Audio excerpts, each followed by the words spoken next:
அன்பான மாணவர்களே வணக்கம். எல்லாரும் சுகமா இருக்கீங்களா? ஓகே. நம்ம போன பாடத்துல உங்களுக்காக 2 செயல்பாடுகள் கொடுத்து விட்டுருந்தோம் இல்லையா? என்ன செயல்பாடு? ஒன்று, ஒத்த ஓசையுடைய சொற்களை கண்டுபிடிச்சு எழுதிட்டு வர சொல்லியிருக்கு. எல்லாரும் எழுதிருக்கீங்களா? ஏற்கனவே நம்ம படிச்சோம் இல்லையா? முதல் எழுத்து ஒன்றி வரும். அப்ப நீங்க பார்த்தீங்கன்னா 2 அடிகளாக எடுத்துக்கொண்டு ஒவ்வொரு அடியிலும் தொடங்கக்கூடிய முதல் எழுத்தை மட்டும் நான் எழுதிட்டு வர சொல்லியிருந்தேன். நீங்க அதை எழுதி உங்க ஆசிரியர்களுக்கு அனுப்பி கொடுத்திருப்பீங்க இல்லையா? அடுத்து வேற ஒரு செயல்பாடு கொடுத்து விட்டுருந்தேன். என்ன செயல்பாடு? இந்த பாடலை மெட்டமைத்து பாட சொல்லி கொடுத்து விட்டுருந்தேன் இல்லையா? மெட்டமைச்சு பாடுனீங்களா? நீங்க யார் உதவுனது உங்களுக்கு? அப்பா உதவி இருப்பாங்க, இல்லாட்டி அம்மா உதவி இருப்பாங்க, அக்கா அண்ணா வீட்டில் உள்ளவங்க எல்லாரும் என்ன செஞ்சிருக்கலாம்? உதவி இருக்கலாம். அருமையான பொருள் வரக்கூடிய ஒரு பாடல். உங்களுக்கெல்லாம் இந்த பாடல் பிடிச்சிருக்குன்னு நினைக்கிறேன். சரி, உங்களுக்காக வேண்டி நம்மளுடைய கமலா இந்த பாடலை ஒரு தடவை மெட்டமைச்சு பாடுறதுக்கு வராங்க. அவங்க எப்படி பாடுறாங்கன்னு நீங்க என்ன செய்யணும்? கவனிக்கணும். கவனிப்பீங்களா? ஓகே. இனிய வாழ்வு.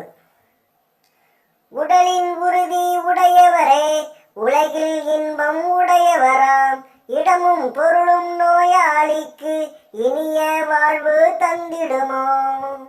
உடலின் உறுதி உடையவரே, உலகில் இன்பம் உடையவராம், இடமும் பொருளும் நோயாளிக்கு இனிய வாழ்வு தந்திடுமோ.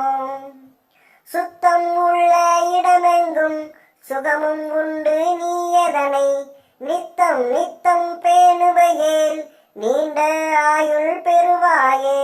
காலை மாலை உலாவினிதம் காற்று வாங்கி வருவோரின் காலை தொட்டு கும்பிட்டு காலன் ஓடி போவானே. கூழை ஏனி குடித்தாலும் குளித்த பிறகு குடியப்பா, ஏழை ஏனியானாலும் இரவில் நன்றாய் உறங்கப்பா. தூய காற்றும் நன்னீரும் சுண்ட பசித்த பின்னுணவும் நோயை ஓட்டி விடுமப்பா, 100 வயதும் தருமப்பா. அருமை உடலின் நலமெல்லாம் அடையும் வழிகள் அறிவாயே, வரும் நோயை காப்பாயே, வையம் புகழ வாழ்வாயே. உடலின் உறுதி உடையவரே, உலகில் இன்பம் உடையவராம், இடமும் பொருளும் நோயாளிக்கு இனிய வாழ்வு தந்திடுமோ. கமலா பாடுறது கவனிச்சிங்களா? சரி, போன பாடத்துல போலவே இந்த தடவையும் நமக்கு வேண்டிட்டு கோகுல் இந்த பாடலை ஒரு தடவை பாடி காட்டுறதுக்கு வா. அப்ப கமலா பாடுனது மாதிரி தான் கோகுல் பாடுறானா இல்ல வேறு மெட்டமைத்து பாடுகிறானா அப்படின்னு பார்க்கணும். பாப்பீங்களா? ஓகே, கவனிங்க. இனிய வாழ்வு. உடலின் உறுதி உடையவரே, உலகில் இன்பம் உடையவராம், இடமும் பொருளும் நோயாளிக்கு இனிய வாழ்வு தந்திடுமோ. உடலின் உறுதி உடையவரே, உலகில் இன்பம் உடையவராம், இடமும் பொருளும் நோயாளிக்கு இனிய வாழ்வு தந்திடுமோ.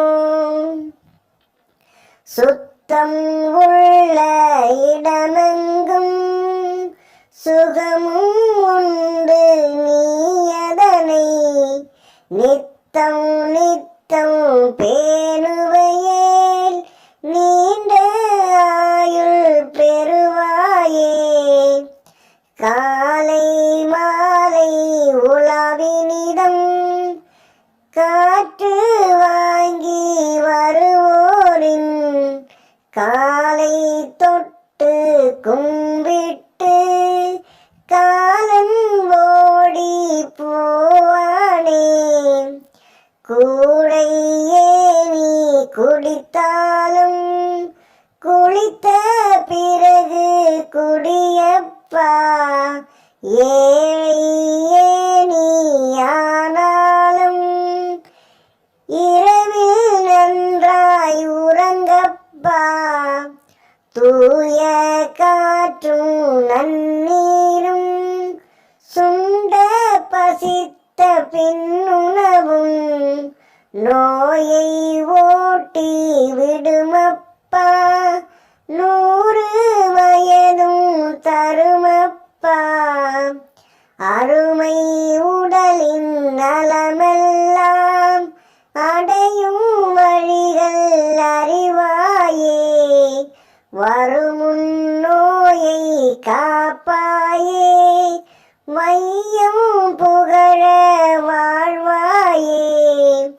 உடலின் உறுதி உடையவரே உலகில் இன்பம் உடையவராம். இடமும் பொருளும் நோயாளிக்கு இனிய வாழ்வு தந்திடுமோ. சரி, கமலா ஒரு தடவை நமக்கு வேண்டி மெட்டமைத்து பாடினாங்க. கோகுல் ஒரு தடவை நமக்கு வேண்டி மெட்டமைச்சு பாடலாம் இல்லையா? அப்போ நீங்க ஏற்கனவே மெட்டமைத்து வீட்டில் பாடிருப்பீங்க. அதை வாய்ஸ் மெசேஜா உங்க ஆசிரியர்களுக்கும் நண்பர்களுக்கும் அனுப்பி கொடுத்துருப்பீங்க. நீ சார் உங்களுக்காக வேண்டி ஒரு தடவை பாடுறேன், பாடும்போது நல்லா கவனிக்கணும், அடுத்த தடவை நமக்கு சேர்ந்து பாடலாம். இப்போ சார் பாடுற மாதிரி தான் நீங்க பாடணும் இல்லை, உங்களுக்கு விருப்பமான முறையில என்ன செய்யலாம், மெட்டம் வச்சு பாடலாம். சார் ஒரு மெட்டில் பாடி காட்டுவேன், இந்த மெட்டில் நீங்க சேர்ந்து பாடுங்க. ஆனா உங்களுக்கு பிடிச்ச மெட்டில் நீங்க என்ன செஞ்சுக்கலாம், பாடிக்கலாம். இப்போ எல்லாம் ரெடியா இருக்கீங்களா? ஓகே, இப்போ பாட தொடங்கலாமா? இப்போ சார் பாடி காட்டும் போது கேட்கணும், தொடர்ந்து நான் பாடும்போது சேர்ந்து பாடணும். ரெடியா? சரி, ரெடி, 1 2 3. இனிய வாழ்வு. ஓகே, கவனிங்க. உடலின் உறுதி உடையவரே உலகில் இன்பம் உடையவரா.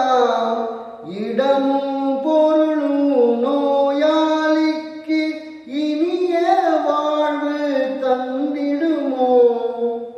பிடிச்சதா? சுத்தம் உள்ள இடமெங்கும் சுகமும் உண்டு, நீ அதனை நித்தம் நித்தம் பேணுவையே. நீண்ட ஆயுள் பெறுவாயே.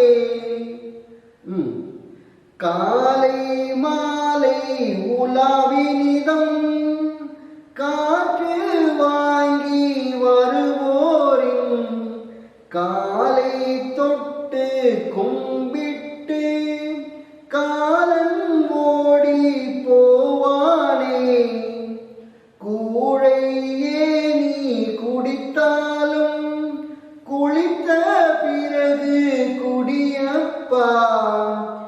ஏழை ஏனி ஆனாலும் இரவில் நன்றாய் உறங்கப்பா.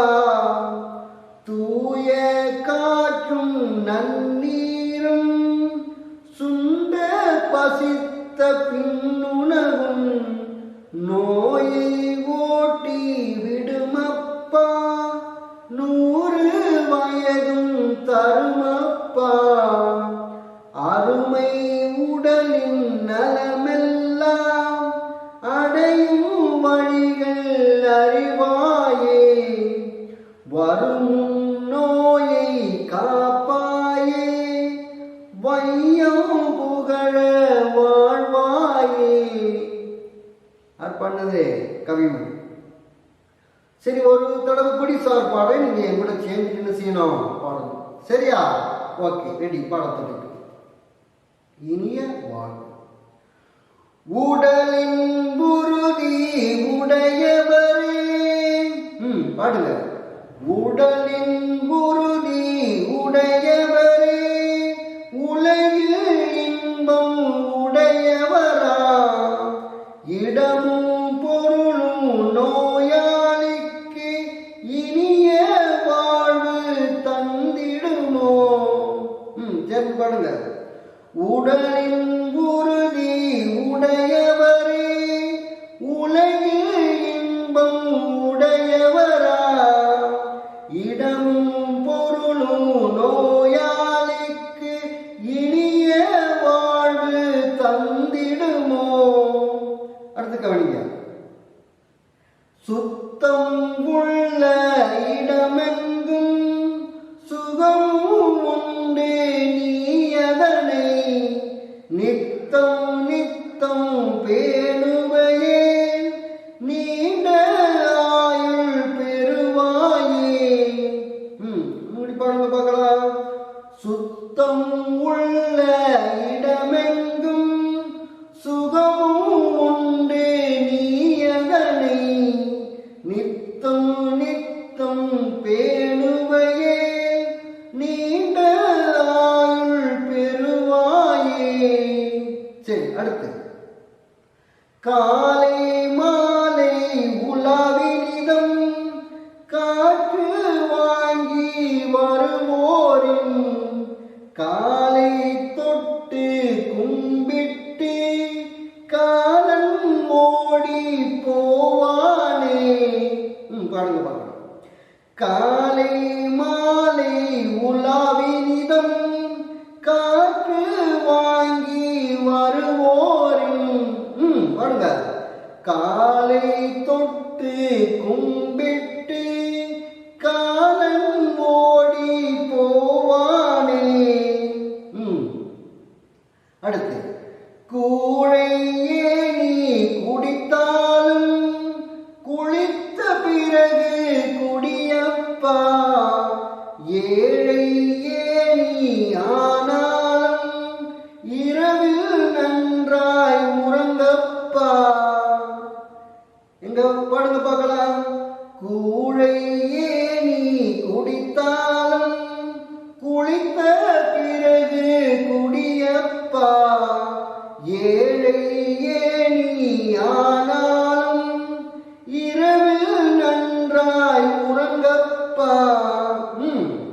தூய காற்றும் நன்னீரும் சுண்ட பசித்த பின்னுணவும் நோயை ஓட்டி விடுமப்பா 100 வயதும் தருமப்பா. பாடுங்க பார்க்கலாம். தூய காற்றும் நன்னீரும் சுண்ட பசித்த பின்னுணவும் நோயை ஓட்டி விடுமப்பா 100 வயதும் தருமப்பா. ஓகே, அடுத்து லாஸ்ட் நாள் வரி பாருங்க.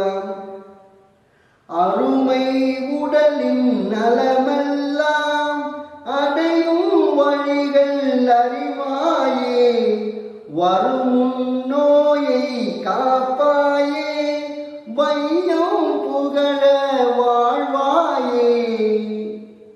சரி, உங்களுக்கு இந்த பாட்டு பிடிச்சிருக்கு இல்லையா? அவனி நமக்கு எல்லாரும் சேர்ந்து ஒரு தடவை பாடலாம். நான் ரெடி 1 2 3 சொல்லுவேன். நீங்க அங்கிருந்து பாடணும், சார் இங்க இருந்து பாடுங்க. ரெடியா? Okay, ready 1 2 3. இனிய வாழ்வு. உடலின் உறுதி உடையவரே உலகில் இன்பம் உடையவரா இடமும் பொருளும் நோயாளிக்கு இனிய வாழ்வு தந்திடுமோ. சுத்தம் உள்ள இடமெங்கும் சுகமும் உண்டு நீ அதனை நித்தம் நித்தம் பேணுவையே நீண்ட ஆயுள் பெறுவாயே. காலை மாலை உலாவினிதம் காற்று வாங்கி வருவோரின் காலை தொட்டு கும்பிட்டு காலன் ஓடி போவானே. கூழையே நீ குடித்தாலும் குளித்த பிறகு குடியப்பா ஏழையே நீ ஆனாலும் இரவில் நன்றாய் உறங்கப்பா. தூய காற்றும் நன்னீரும்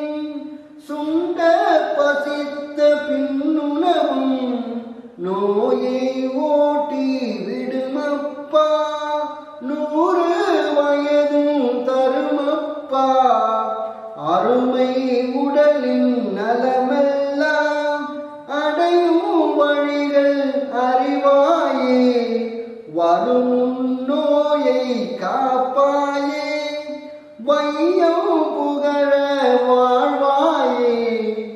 ஓகே, ரொம்ப அருமையான பாடல் இல்லையா? அபிமனி தேசிக விநாயகம் அவர்கள் குழந்தைகளுக்காகவே பாடல் எழுதுறதுல வல்லவர் இல்லையா?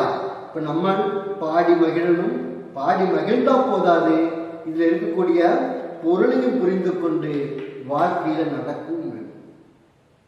கற்க கசடர கற்பவை கற்றபின் நிற்க அதற்குக்காக அப்படின்னு சொல்லியிருக்காங்க. நல்ல அரிய நூல்களை தேடி படிக்கணும்.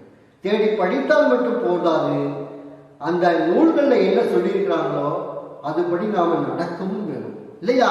என்ன சொல்லியிருக்காங்க? வருமுன் காக்கணும், நோய் நொடி இல்லாமல் வர்றதுக்கு என்னென்ன வழிமுறைகள்லாம் கையாளணும் அப்படின்னு சொல்லியிருக்கிறாங்க. இதை நம்ம பேசாம வாசிச்சு இந்த காதலை வாங்கி இந்த காதலை விட்டுட்டு, அல்லது நம்ம படிச்சு நம்ம மனசுல வச்சுட்டு அதை செயல்படுத்தாம இருக்கிறதுனால ஏதாவது பயன் உண்டா? ஒரு பயனும் கிடையாது. அப்ப எப்ப இது பயன் கிடைக்கும்? நாம எதெல்லாம் படிக்கிறோமோ, நமக்கு எந்த விதமான அனுபவங்கள்லாம் கிடைக்குதோ அதனுடைய அடிப்படையில நம்மளுடைய வாழ்க்கை முறையில பெரிய மாற்றங்களை நம்ம செய்யணும். பொய் சொல்லக்கூடாது பாப்பா என்றும் புறம் சொல்லலாகாது பாப்பா அப்படின்னு பாரதி சொன்னார். பொய் சொல்லக்கூடாதுன்னு சொன்னா நம்ம படிச்சா மட்டும் போதுமா? பொய் சொல்லாம இருக்கணும், புறம் சொல்லாம இருக்கணும் இல்லையா? அப்போ வாழ்க்கையில எதெல்லாம் படிக்கிறோமோ அதெல்லாம் நாம் என்ன செய்யணும்? பயன்படுத்தணும். இந்த பாடல் அருமையான பாடல், ஏராளமான கருத்துக்கள் இந்த பாடல் இருக்குது. அப்ப நீங்க ஓய்வா இருக்கும்போது நீங்க இதை பாடி பாடி பார்க்கணும். முன்னாடியே சொன்னது மாதிரி இதுவரை மெட்டமைத்து பாடாதவர்கள் இனியாவது மெட்டமைத்து பாடி உங்களுடைய நண்பர்களுக்கும் உங்களுடைய ஆசிரியர்களுக்கும் அனுப்பி கொடுக்கணும். அதே மாதிரி உங்களுடைய பெற்றோர்களுக்கும் நீங்க என்ன செய்யலாம்? பாடி காட்டலாம். செய்வீங்க தானே? ஓகே, இனி இந்த பாடப்பகுதியில் இருக்கக்கூடிய செயல்பாடுகள் எதெல்லாம் இருக்குன்னு சொல்லிட்டு பார்க்கலாம். போகலாமா? ஓகே, பாட புத்தகத்துல பாருங்க. அதுல முதலாவது செயல்பாடு, இப்பாடலை தனியாகவும் குழுவாகவும் பாடி மகிழுங்கள். ஏற்கனவே தனியாக உங்களோட பாட சொல்லியிருந்தேன். பின்ன நமக்கு வேண்டி இங்க 2 தடவை 2 பேர் பாடி காட்டினாங்க. சார் உங்களுக்கு ஒரு தடவை பாடி காட்டினேன். நாம எல்லாரும் சேர்த்து பாடணுமா இல்லையா? அப்போ தனியாகவும் குழுவாகவும் இந்த பாடலை பாடிட்டோம். இனியும் ஓய்வு நேரங்களில் நீங்க வீட்டில் இருந்துக்கிட்டு இந்த பாடலை என்ன செய்யணும்? பாடி பார்க்கணும். நீங்க பாடி பார்க்கணும். உங்க நண்பர்களுக்கு அதை பாடி வாய்ஸ் மெசேஜ் அனுப்பலாம், உங்க ஆசிரியர்களுக்கு அனுப்பலாம், உங்க வீட்டில் இருக்கக்கூடிய பெற்றோர்கள், சகோதர சகோதரிகள், அதே மாதிரி அத்தை மாமா பாட்டி தாத்தா எல்லாருக்கும் இந்த பாடலை பாடி காட்டலாம். இசை சேர்த்து நீங்க பாடலாம். இனி அடுத்த செயல்பாடு பாருங்க. உங்களுக்கு பிடித்தமான வரிகளை எழுதுங்கள். 2 வரி கொடுத்துருக்காங்க. ஏற்கனவே உங்களுக்கு பிடித்தமான வரியையும் அதற்கான காரணத்தையும் சொல்லியிருந்தேன். நீங்க இந்த பாடலை வாசிச்சோம், பாடியும் பார்த்துருக்கிறோம், பொருள் அறிஞ்சிட்டோம். இனி உங்களுக்கு பிடித்த 2 வரிகளை எடுத்து இங்க கொடுத்திருக்கக்கூடிய அந்த கோடுகளில் என்ன செய்யணும்? எழுதணும். எழுதுவீங்களா? ஓகே. அடுத்து பாருங்க, எதிர்முறை சொற்களை கண்டறிந்து எழுதுங்கள். எதிர்ச்சொற்கள், எதிர்ச்சொற்களை எல்லாத்துக்குமே எதிர்ச்சொல் இருக்கும். ஆண்னா பெண் இல்லையா? உயரமான அப்படின்னு சொல்லும்போது குட்டையான இல்லையா? அதே மாதிரி தூரத்தில் பக்கத்தில் இல்லையா? உயர்ந்த தாழ்ந்த, அப்படி எல்லாத்துக்கும் ஒரு எதிர்ச்சொல் இருக்கு. அதை வாசிக்கலாம், நீங்க கவனிங்க. இதுல கொடுத்திருக்கக்கூடிய சிவப்பு வண்ண சொற்களுக்கு சரியான எதிர்ப்பதத்தை நீங்க என்ன செய்யணும்? எழுதணும். சரியா? சார் வாசிக்கிறது கவனிங்க. எதிர்மறை சொற்களை கண்டறிந்து எழுதுங்கள். குமார் காலையில் பேருந்தில் பயணம் செய்வான். எப்ப பயணம் செய்வான்? காலையில். அவன் டேஸ் நடந்தே வீட்டிற்கு வருவான். எப்ப வீட்டிற்கு வருவான்? அந்த காலையில் அப்படின்றதுக்கு எதிர்ச்சொல் என்னவோ அதை அந்த கோடு இருக்கிற இடத்தை எடுத்து எழுதணும். வீட்டை அடைந்தவுடன் அசுத்தமான ஆடைகளை களைவான். அசுத்தமான அப்படின்றதுக்கு எதிர்ச்சொல் கண்டுபிடிச்சு எழுதணும். குளித்துவிட்டு டேஷ் ஆடைகளை அணிந்து கொள்வான். அப்ப அசுத்தமானதுக்கு எது எதிர்ச்சொல்லோ அதை எடுத்து அந்த கோடு இருக்கிற இடத்துல எழுதணும். அவன் அப்பாவோ பகல் முழுதும் வயலில் வேலை செய்துவிட்டு டேஸ் தான் வீடு திரும்புவார். இப்போ பகல் அப்படின்றதுக்கு என்ன எதிர்ச்சொல்லோ அதை அங்க எழுதணும். அப்பாவை நினைக்கும் போது குமாருக்கு கவலையாக இருக்கும். இப்ப பகலெல்லாம் வேலை செய்தாரா? அதனால அப்பாவை நினைக்கும் போது குமாருக்கு கவலையாக இருக்கும். அப்ப இந்த கவலையாக அப்படிங்கிறதுக்கு சரியான எதிர்ச்சொல்லை கண்டுபிடிச்சிருந்தது. நான் நன்றாக படித்து நல்ல வேலைக்கு செல்ல வேண்டும், அப்போதுதான் என் அப்பாவிற்கு டேஸ் இருக்கும். அப்ப கவலையாக அப்படின்றதுக்கு என்ன எதிர்ச்சொல் வருமோ அதை எடுத்து அங்க எழுதணும் என்று எண்ணினார். நன்றாக படிக்க தொடங்கினார். அப்ப நீங்க என்ன செய்யணும்? நன்றாக படிக்கணும். இதற்கு சரியான எதிர்ச்சொல்லை எழுதி உங்க ஆசிரியர்களுக்கும் நண்பர்களுக்கும் அனுப்பி கொடுங்க. அடுத்த வகுப்புல நமக்கு அது எது சரியான எதிர்ச்சொல் அப்படின்றத பார்க்கலாம். கீழே 4 வாக்கியத்தை கொடுத்துருக்காங்க பாருங்க. சுத்தமான, மகிழ்ச்சியான, மாலையில், இரவு. ஏற்கனவே 4 கோடு கொடுத்துருக்குறாங்க. இந்த 4 கோடுலையும் இதுல இருந்து ஒரு வார்த்தை எடுத்து நீங்க எழுதுனீங்கன்னா அது சரியான ஒரு வார்த்தை ஆகும். சரியா? நீங்க பாடப்பகுதியில தேடியும் எழுதலாம், கீழே இருந்து எடுத்து எழுதிக்கலாம். ஓகே, இனி அடுத்த செயல்பாடு பாருங்க. மாற்றி எழுதுங்கள். என் மகன் நாளை வருவான். அப்ப அந்த மகன் அப்படின்றதுக்கு மகள் எழுதும் போது என் மகள் நாளை வருவாள். ஆண்பால் பெண்பால். அவன் அப்படின்னா ஆண்பால், அவள் அப்படின்னா பெண்பால் இல்லையா? அப்ப அவன் வருவான், அவள் வருவாள், அவர்களா இருந்தால் வருவார்கள் இல்லையா? அப்ப இதே மாதிரி எல்லாத்தையும் மாற்றி எழுது. மாணவன் ஓடினான். மாணவனுக்கு எதிராக வரக்கூடிய சொல் என்னது? மாணவி. மாணவன் ஓடினான் அப்படின்னு எழுதுனா மாணவி என்ன செய்தார்? அது அங்க எழுதணும். எழுதுவீங்க தானே? சாருக்கு சொல்லிக் கொடுக்க நீங்க சொந்தமா எழுதுங்க. அடுத்த வகுப்புல அது சரியான்னு பார்க்கலாம். அடுத்து பாருங்க. நடிகன் நடித்தான். இப்ப நடிகன் ஆண்பால், நடிகனுக்கான ஒரு பெண்பால் எது? எஸ், வெரி குட், நடிகை. அப்ப அதை அவங்க என்ன செஞ்சாங்களோ அதை எழுதணும். அடுத்தது பாருங்க. சிறுவன் விளையாடினான். சிறுவன் அப்படின்றது ஒரு ஆண்பால் பெயர், பொது பெயர். அதே மாதிரி சிறுவனுக்கு சமமான ஒரு பெண்பால் பொது பெயர் என்னது? ஓ, வெரி குட், சிறுமி. அப்ப சிறுவன் விளையாடினான், சிறுமி என்ன செய்தாலோ அதை அங்க எழுதணும். அடுத்து பாருங்க. வேலைக்காரன் காப்பாற்றினான். வேலைக்காரன், வேலைக்காரன்றது ஒரு ஆண்பால் பொது பெயர். அதே மாதிரி அதற்கு சமமான பெண்பால் பொது பெயர் என்னது? வேலைக்காரன் இல்லையா? அப்ப வேலைக்காரன், வேலைக்காரன். அப்ப வேலைக்காரன் என்ன செய்திருப்பா? அங்க எடுத்து எழுதணும். அப்ப நீங்க இது சுயமாக எழுதுங்க. நமக்கு அடுத்த வகுப்புல இது கொஞ்சம் கூடி சரியா எழுதிக்கலாம். ஓகே, நமக்கு இனி அடுத்த செயல்பாட்டுக்கு போகலாம். கீழே உள்ள பழமொழிகளை பொருத்தமான படங்களில் எழுதுங்கள். 4 படம் கொடுத்துருக்காங்க பாருங்க. முதல் படத்துல ஒரு பையனும் ஒரு பெண் குழந்தையும் என்ன சொல்லிட்டு இருக்கிறாங்க? கை கழுவிட்டு இருக்கிறாங்க. இரண்டாவது படம் பாருங்க. ஒருவர் தன்னுடைய ஆடையை சலவை செய்து கொண்டிருக்கிறார், துவைத்துக் கொண்டிருக்கிறார். மூன்றாவது படம் பாருங்க. ஒரு பெண் குழந்தை பல் துலக்கிக் கொண்டிருக்கிறது. 4வது படத்தை பாருங்க. ஒரு பையன் குளித்துக் கொண்டிருக்கிறார். இப்ப இந்த பழமொழிகள் என்னது? பழமொழினா பழமையான மொழி. ஆனா பழமையான மொழின்னு சொல்லும் போது நமக்கு முன்னால நம்மளுடைய பூமியில் வசித்த நமது முன்னோர்கள், மூதாதையர்கள் காலங்காலமாக பயன்படுத்திய அனுபவத்தினுடைய வெளிச்சம் தான் என்னது? பழமொழிகள். தொட்டில் பழக்கம் சுடுகாடு மட்டும் அப்படிம்பாங்க. அதாவது ஒரு குழந்தை சிறிய குழந்தையா இருக்கும்போது அதனுடைய குணம் மாறலைன்னா அது பெரிய குழந்தை ஆனாலுமே அதனுடைய குணம் மாறாது. அதான் என்ன சொல்லுவாங்க? தொட்டில் பழக்கம் சுடுகாடு மட்டும். 5ல் வளையாதது 50லே வளையுமா? ஒரு சின்ன ஒரு மரம், அத சின்ன மரமா இருக்கும்போது என்ன செய்யலாம்? வளைச்சா வளைஞ்சிடும்.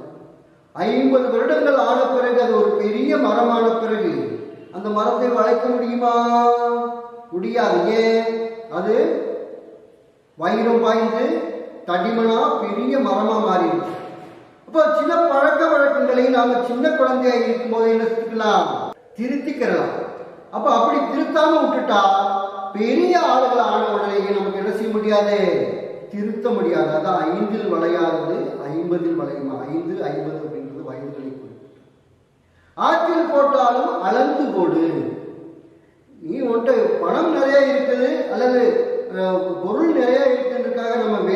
குழந்தைகள் அதை விரயம் பண்ணக்கூடாது.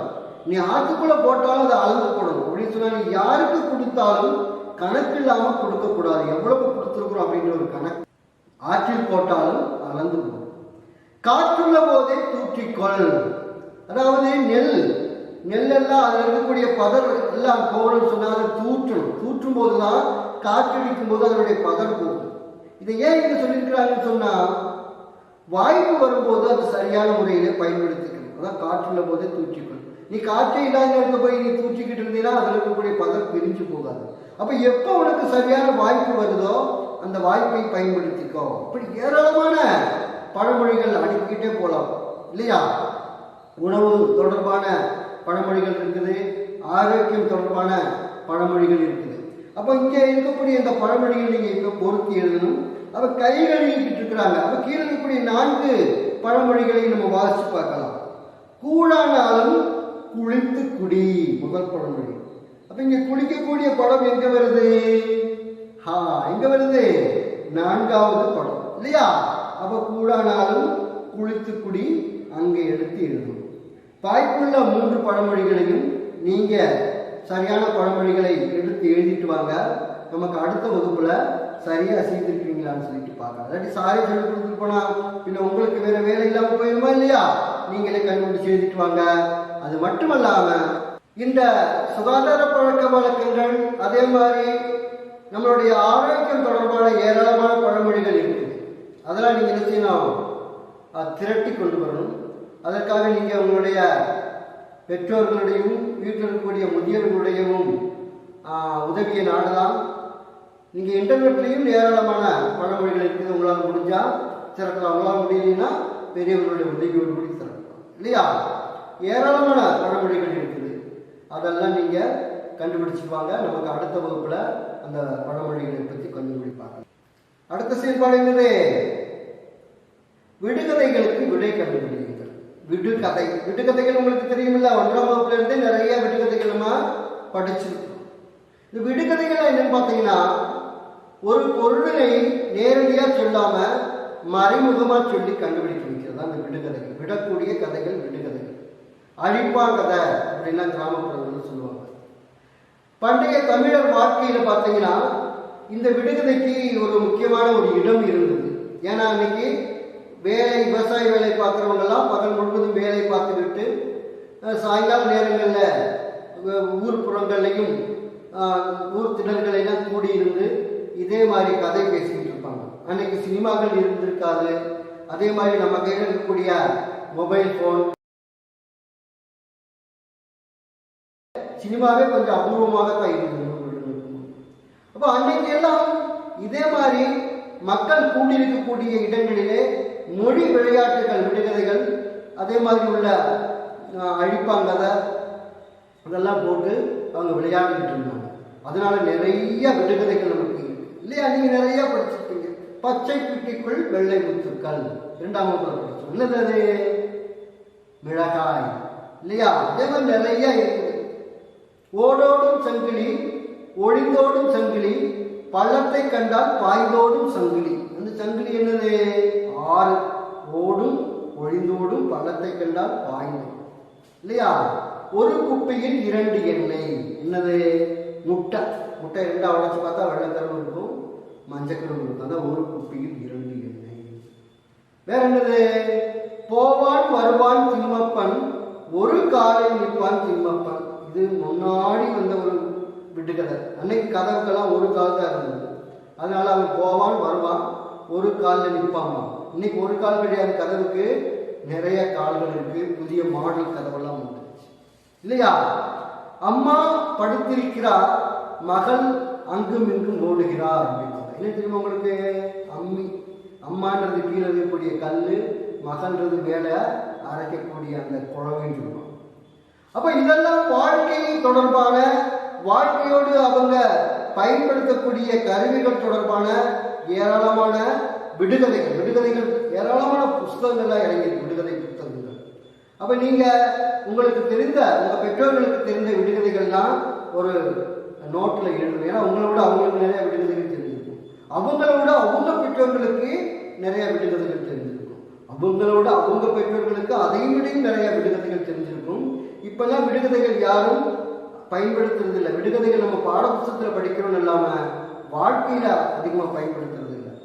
ஏன்னா நான் தான் சொல்லிட்டு வந்தேன், ஒரு 100 வருடங்களுக்கு முன்னாடி இதுதான் வாழ்க்கையா இருந்தது.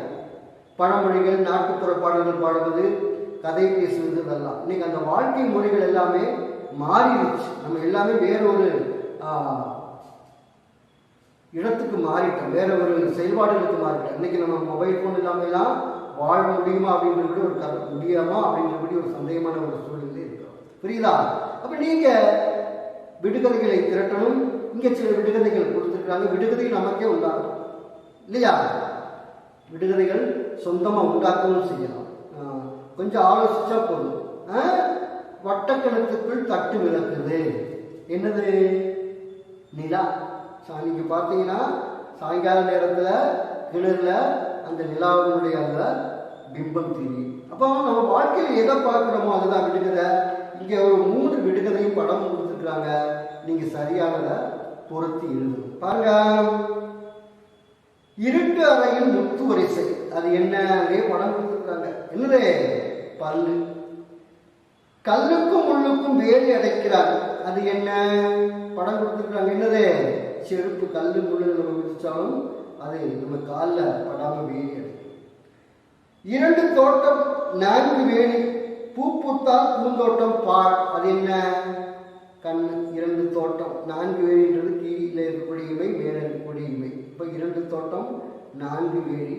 கண்ணில் பூ என்று சொல்லக்கூடிய அந்த வெள்ளை பூ வந்துருச்சுன்னு சொன்னா கண்ணு தெரியாம போயிடும். அதான் சொல்லிட்டாங்க. ஒண்ணுபடி வாசிக்கிறேன். இருட்டு அறையில் முத்து வரிசை. அது என்ன? இங்கே கொடுத்துருக்காங்க. எடுத்து எழுதணும். பல்லு. கல்லுக்கும் முள்ளுக்கும் வேலி அடைக்கிறான். அது என்ன? 2 தோட்டம் 4 வேலி. பூ பூத்தால் பூந்தோட்டம் பால். அது கண்ணு. இதே மாதிரி சொந்தமா விடுகதைகள் எழுதும். விடுகதை ஏராளமா நீங்களே சொந்தம் உண்டாக்கலாம். கடல் பற்றி உண்டாக்கலாம், ஆகாயம் பற்றி உண்டாக்கலாம், அம்மா பற்றி உண்டாக்கலாம், எதை பற்றி வேணாலும் உண்டாக்கலாம். ஒரு வீட்டுக்கு 2 வாசப்படி. அது என்ன? மூக்கு. ஒரு வீடு 2 வாசப்படி. எப்படிலாம் விடுகதை உண்டாக்குறாங்க பாருங்க. அப்ப எதை வேண்டுமானாலும், எதை பற்றி வேண்டுமானாலும் உண்டாக்கலாம். அப்ப உங்களுக்கு விருப்பமான ஒரு 5 விடுகதைகள் நீங்க என்ன செய்ய உண்டாக்கிட்டாங்க. ஓகேவா? சரி. அடுத்து ஒரு பாடல் கொடுத்துட்டு அதை கருத்தை எழுத சொல்லியிருக்காங்க. கருத்துனா சுருக்கமாக அதனுடைய பொருளை எழுதுவது. கீழ்வரும் பாடலை பாடி மகிழுங்கள், கருத்தினை எழுதுங்கள். சார் உங்களுக்காக ஒரு தடவை பாடி காட்டுற கவனிங்க. காலையும் மாலையும் நடந்திடுவோம், கருத்துடன் நாளும் செய்திடுவோம், மேனியின் அழுக்கை நீக்கிடுவோம், மெய்யினை நிதமும் பேணிடுவோம், உணவை வென்று உண்டிடுவோம், உடையை துவைத்து உடுத்திடுவோம், பரவும் நோய்களை தடுத்திடுவோம், பாரினில் பல நாள் வாழ்ந்திடுவோம். ஒன்றுபடி பாடுற கவனிங்க. காலையும் மாலையும் நடந்திடுவோம், கருத்துடன் நாளும் செய்திடுவோம், மேனியின் அழுக்கை நீக்கிடுவோம், மெய்யினை நிதமும் பேணிடுவோம், உணவை வென்று உண்டிடுவோம், உடையை துவைத்து உடுத்திடுவோம், பரவும் நோய்களை தடுத்திடுவோம், பாரினில் பல நாள் வாழ்ந்திடுவோம். அப்ப இதை பாருங்க. காலை மாலை நடந்துடுவோம். அது உங்களுக்கு புரியும். காலைனா காலையில, மாலைனா சாயங்காலம் நடக்கிறது. கருத்துடன் நாளும் செய்யும். இந்த மற்றுள்ள செயல்கள் எல்லாமே கருத்தோடு பொறுமையாக செய்வோம். மேனியின் அழுக்கை நீக்கிடுவோம். மேனின் எனது உடல், உடல் இருக்கக்கூடிய அழுக்கை நீக்கணும். இன்னைக்கு என்ன செய்யணும்? குளிக்கணும், நீக்கிடுவோம். மெய்யினை மிகவும் பேணிடுவோம். மெய்யின எனது உடல், உடலை பேணும். வேணும்னா உடற்பயிற்சி செய்யணும், கரெக்டாக ஓய்வு எடுக்கணும், உறங்கணும், சரியான நேரத்துக்கு சாப்பிடணும். இதெல்லாம் மெய்யினை பேணுது. உணவை வென்று உண்டிடுவோம். ஏன்னா நம்ம சாப்பிடும்போது நம்ம உணவு கூட நம்ம வாயில் இருக்கக்கூடிய உமிழ் நீரும் கூடி எச்சில், உமிழ் நீரும் கூடி கலக்கணும். கலந்தால் மட்டும்தான் செரிமானமாகும். மென்று சாப்பிடாம விழுங்கணும்னா செரிமானமாகாம அப்படியே வெளியே போயிடும். அதனால கரெக்டாக உணவை மென்று சாப்பிடுவோம். உடையை துவைத்து உடுத்திடுவோம் இல்லையா? கந்தலானாலும் கசக்கி கட்டு அப்படின்னு சொல்லியிருக்கிறாங்க. அப்போ உடையை நல்லா சலவை செய்து துவைத்து அழுக்கில்லாமல் போடுவோம். பரவும் நோய்களை தடுத்திடுவோம். சுகாதாரத்தை கடைபிடித்தாலே தொற்று நோய்களை, பரவும் நோய்களை தடுத்து விடலாம். பாரினில் பல நாள் வாழ்ந்திடுவோம். பார்னா என்னது? உலகம். இந்த உலகத்தை அப்படி நமக்கு என்ன செய்ய முடியும்? பல நாட்கள் வாழும். கவிமணி தேசிக விநாயகபிள்ளை அவர்களுடைய இனிய வாழ்வு அப்படின்ற இந்த பாடலை வாசித்தோம், பொருள் புரிந்தோம், அதே மாதிரி ஒத்த ஓசையுடைய சொற்களை கண்டுபிடித்து எழுதினோம், பல மெட்டுகளில் பாடி மகிழ்ந்தோம். தொடர்ந்து வரக்கூடிய செயல்பாடுகள் எல்லாம் செய்தோம் இல்லையா? எதிர்ச்சொல் எடுத்து எழுதுவது, அதே போல பழமொழிகளை சரியான இடத்தில் எழுதுவது, விடுகதைகள் கண்டுபிடித்து எழுதுவது, பாடலுடைய பொருளை எழுதுவது, இப்படி பல செயல்பாடுகள் உங்களுக்கு கொடுத்து விட்டுருக்கிறேன். நீங்கள் இந்த செயல்பாடுகளை எல்லாம் செய்துட்டு உங்கள் ஆசிரியர்களுக்கும் நண்பர்களுக்கும் அனுப்பி கொடுக்கணும். அடுத்த வகுப்புக்கு வரும்போது இதனுடைய சரியான ஒரு வடிவத்தை நமக்கு பார்க்கலாம். அப்போ அனைவருக்கும் நன்றி, வணக்கம். அடுத்த வகுப்பில் பார்க்கலாம். பாய்.